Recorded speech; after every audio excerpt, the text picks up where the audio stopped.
Fall is right around the corner, and producers around the country will be looking to maximize their profits as they sell this year's calf crop. What steps can you take to get a premium for your calves in the marketplace? We have more in this week's Market Watch. Market Watch, brought to you by Fort Dodge Animal Health.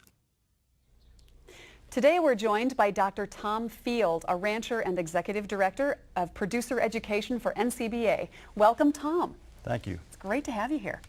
Tom, what trends are we seeing with value-added calves?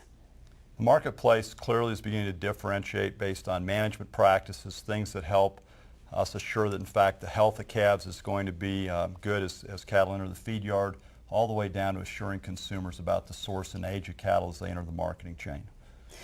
What value-added opportunities are out there that producers can take advantage of?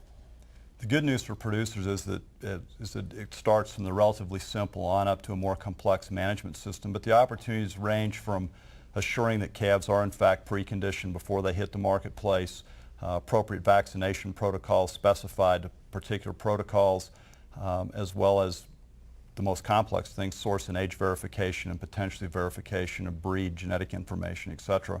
But the range is relatively wide, and there are multiple opportunities for producers to build or stair-step their way to higher prices. Okay. And if you look at recent value-added auctions, is there anything that producers should be aware of? Well, it's very interesting. Just in the Western livestock videos in July, we saw an advantage of $7 a hundredweight for weaned calves verified in those contracts, with an advantage of about $2 to $3 for natural management cattle. Historically, we see up to $5 for cattle that have been put through specific vaccination protocols. And in the overall marketplace, as we're watching fed cattle move out of the yards, we're seeing a $25 to $40 a head premium for source and age verification. So the prices are there to warrant the effort. Okay. How does source identification contribute to value-added auctions? Well, the reality is that as we continue to try to get more and more access into the international marketplace, that we are simply going to have to be able to be in a position to assure our customers that we know the source and the age of the cattle entering the chain.